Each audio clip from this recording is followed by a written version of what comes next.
Hey everyone, I'm going to take a little bit of time to explain what you needed to do to complete writing assignment 2, compare or contrast paragraph.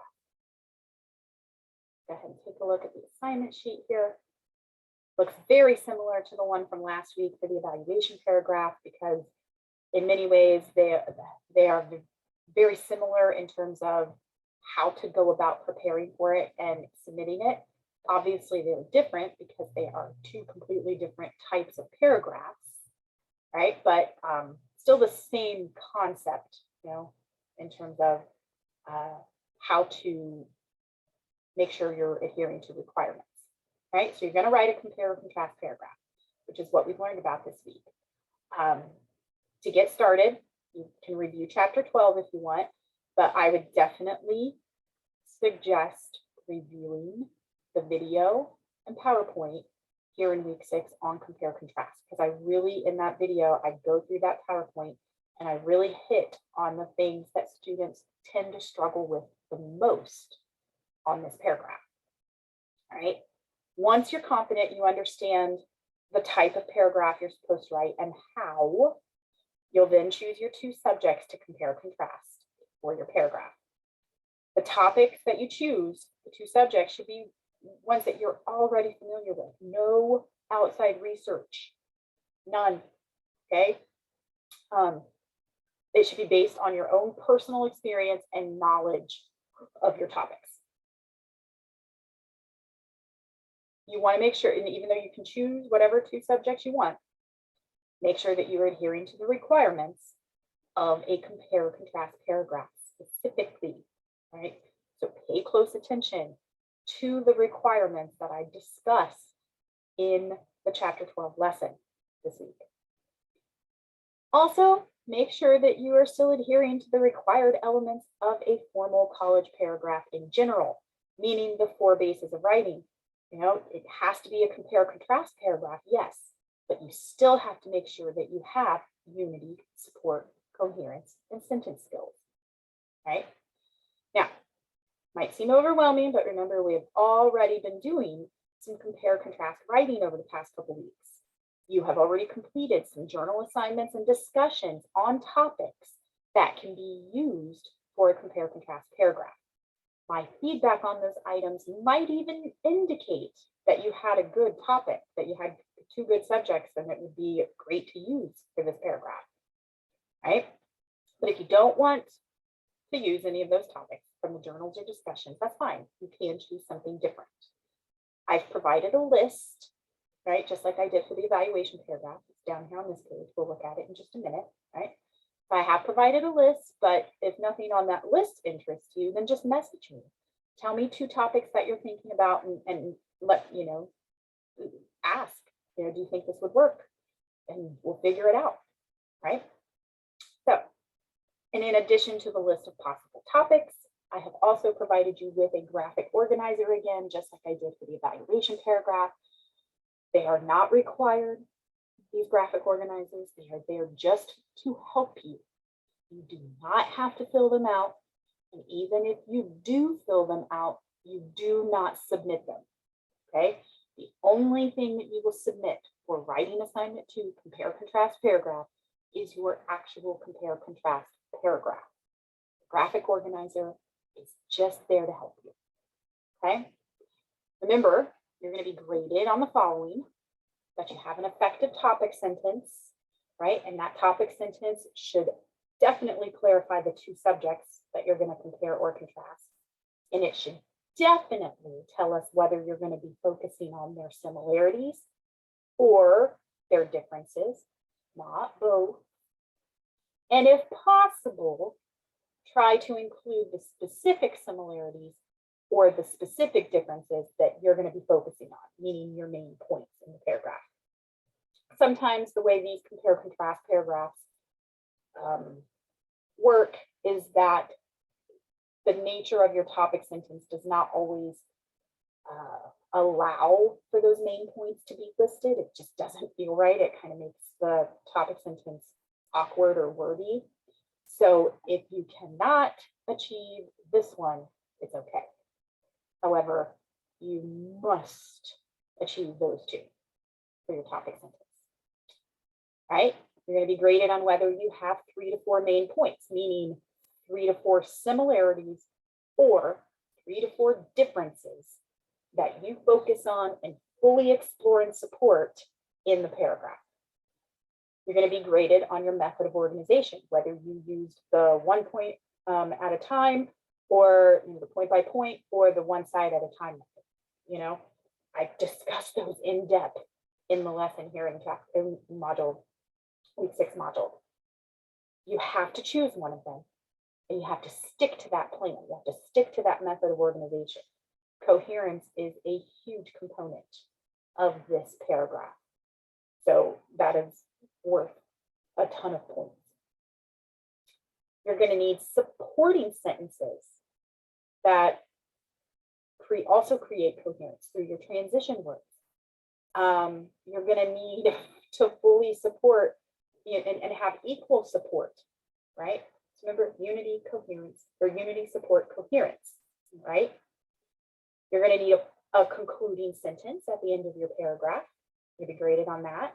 You're going to be graded on whether you have used appropriate voice and tone. You're going to be graded on grammar and mechanics, which would be sentence skills. That's base 4. If your submission is more than 1 paragraph, you will immediately receive a 0 and be told to redo the assignment according to the instructions. The rubric is for a single paragraph. That's what you have to submit. Even if you do submit a single paragraph, as you were instructed to do, if it is not the correct type of paragraph that focuses on just similarities or just differences, you will receive a 0 and be told to redo it. Right? Now that 0 will tank your grade, but as soon as you redo it and resubmit it and I grade it, grade will shoot right back up. Okay? But just be aware of those 2 items highlighted for sure, and do your best to make sure that you are achieving each of these other bulleted items that you're going to be graded on. Okay? Submission requirements going to be, it says Microsoft Word document, but of course I will accept a Google Doc, an Open Doc, a PDF, or some sort of file format that is commonly easily accessible. Okay, make sure it's double spaced. Make sure it has an appropriate font style and size. Okay, now here's your list of possible prompts, possible topics. Again, some of these you have already written about in journals or discussions. You've got life then versus life now, high school versus college, life before kids versus life as a parent, 2 people you know, right? All of those you've already written about. You could do online versus on-ground classes. Compare, contrast 2 jobs you have, 2 vacations you've taken, your real life versus your life in a perfect world, 2 musicians or 2 bands, 2 groups, in-store shopping versus online shopping, 2 products, 2 types of cell phones, 2 types of cars, 2 types of computers. It's you can do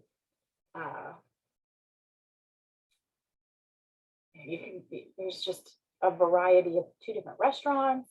You can do compare and or contrast with a lot of different subjects out there. So choose 2 that you are familiar with, that you already have a lot to say about, so that you can provide specific and adequate support, and that you can focus on just the similarities or just the differences. And if you're not sure, if you're not going with something here on this list, but you have another topic or another 2 subjects in mind, and you want to double check and make sure that they would work, message me, right? We'll talk about it. More than likely, it will probably be fine. But if you want that, sort of approval and, confidence boost that you have 2 good topics to compare or contrast, message me, okay? Next comes the graphic organizer. And again, this is optional. This is here just to help you. You do not have to fill it out. And even if you do fill it out, you will not submit it. It does not get a grade. It's just to help you. This first page of the graphic organizer, you use this no matter what method of organization you're going to use. right? Because it's just your basic info. You're going to compare and contrast these two subjects, blank and blank, right? Are you going to focus on their similarities or differences? What are the 3 or 4 similarities or differences that you're going to focus on? This would be your main points. Which method of organization are you going to use? One side at a time or point by point? And then depending on your answer to number 4, you're going to fill out one of the outlines below and use that outline to help you write the paragraph. So if you have chosen to use one side at a time, you're going to use this first outline, right? And it even says, use this outline if you are employing the one side at a time method of organization. If you're going to use point by point, you're going to fill out the second one. Use this outline if you are employing the point by point method of organization. You don't fill out both outlines. You only fill out the one that applies to the method of organization you are choosing to use for your paragraph.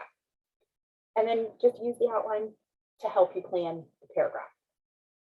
And you've seen in the lesson in week 6 how having that outline can really help you stay on track when you're writing the paragraph. We looked at how the outline translated to the paragraph and how it matched up and how it helped that paragraph stay on focus and achieve coherence. Okay. All right. So that is it for the assignment in terms of the instructions. If you have any questions at all, please reach out. Okay. Otherwise, just do your best, because obviously the better you do the first time around, the less likely you'll need to revise it to get a better grade. But the option to revise will be there. Okay. So do your best, but don't stress yourself out too much about it, because you can make revisions to get a better score and bring your grade back up. Okay. All right. Reach out if you need help. Otherwise, good luck. And I can't wait to see what you guys submit for these.